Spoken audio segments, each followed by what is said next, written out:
is in continuation of my previous video on ASIC design flow. This is part 2. ये मेरा जो पिछला video है ASIC design flow का, जो part 1 का है, ये उसी का continuation है. So we will see now physical design. So physical design is a back-end design cycle. The difference of back-end to front-end design is the main delay point. The main aspect that separates them is delay. So front-end design flow is responsible to determine a solution for a given problem. तो front-end design flow क्या करता है कि हमें given problem है, product spec है, उसको किस तरह से solve करेंगे उसका हमें solution provide करता है. और जो हमने solution सोचा उसको हम RTL description language के through लिख लेते हैं. We translate it into the RTL circuit description language. Okay, this is how we write the code in Verilog and VHDL. Now comes the backend flow. So backend flow is responsible for physical implementation of the circuit. तो physically हम जो chip में सारे component किस तरह से layout करेंगे उसको implement करेंगे, that comes in the backend flow. So front end flow में सिर्फ concept को हमने सोचा कि हमें प्रोडक्ट इस तरह से बनाना है, तो प्रोडक्ट स्पेक से हमने आरटीएल डिस्क्रिप्शन लैंग्वेज में ट्रांसलेट किया. और बैकएंड फ्लो का क्या कर रहा है, आपका डायरेक्टली वो जो आरटीएल डिस्क्रिप्शन लैंग्वेज आपने लिखा है उस डिस्क्रिप्शन को किस तरह से हम इम्प्लीमेंट करेंगे ऑन द चिप उसमें ट्रांसलेट करता है. So it translate the RTL description into a physical design composed by gates and its interconnection. So RTL design is nothing but it is full of gates, their interconnection to each other. Okay. So RTL description is at high level abstraction language. So RTL का description वो high level abstraction language में होता है. And physical design sees the real delay right from the very beginning.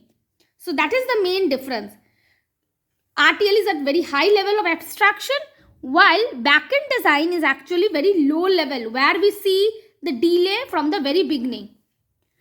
The physical design is divided into following topics we will see in detail. Now we will see what are the topics which are covered in physical design. The topic covered in physical design are: first point, synthesis; second point, floor planning; third point, placement; fourth point, clock tree synthesis; fifth point is detailed routing; and sixth point is physical and timing verification.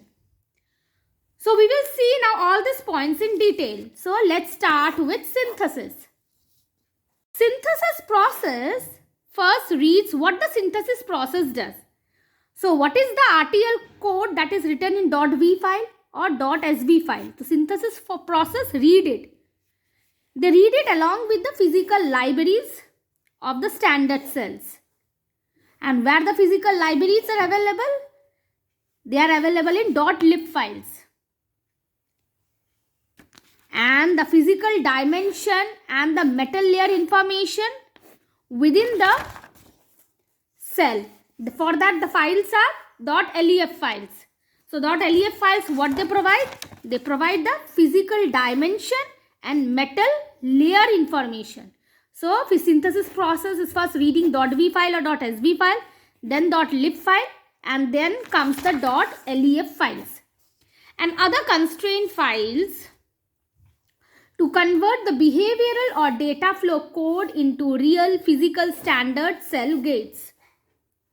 Synthesis is responsible to do an educated trade-off with performance, power, and area to come up with the best implementation considering this constraint. So it is responsible. It is responsible for what? So actually while doing the synthesis, when physically implementing it on the die, okay, so many trade-off happens. Trade-off for performance happen, trade-off for power happen, and trade-off for area happen. So this is the synthesis process. It only determines what trade-off it has to take for performance, power, and area. And it has to come up with the best implementation considering this constraint. So there would be constraint putting for power, there would be constraint for area, there would be constraint for performance. Now floor planning. The step, what is floor planning? So this step formalizes and refines the floor plan that was initially thought of during architecture planning step. So while the architecture planning step, what you did? You have separated the functional block.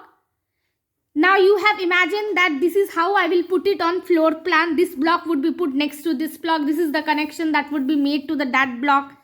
So here actually in floor planning process, we formalize it and refine the floor plan. We actually formalize it. Formalize it means here not from the architecture point of view. That is a very top level, very abstract level. Down deep into the floor plan of the die, we have to formalize and refine it. Here the entire die is divided into physical partition. Means suppose it was having multiplexers. Suppose it was having the dividers for the digital logic, for combinational logic and for sequential logic. Then it was having registers, flip-flop, latches.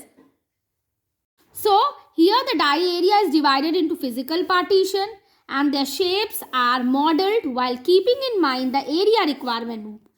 So what we take into consideration? Area requirement, flow of top level data and control buses and possibility of any future growth. So we take into consideration all the points. Entire die area is divided into physical partitions.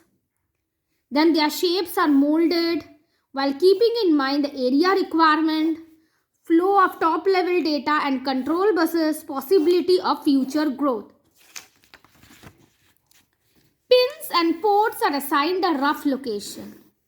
So pins and ports, they are assigned a rough location which can be changed based on place and route. Okay. Now the placement. Now during the placement, all standard cells are placed in legal location on site rows. So in the floor plan only, in the die only some legal locations are there, which are meant for certain standard cell. So during the placement process, all the standard cells are placed in legal location on site rows. Placement estimates routing through a step called global routing. Routing is happening in the placement and that is called global routing. It is a step where it estimates the total wire length and global route congestion. In the connection of one standard cell to another standard cell.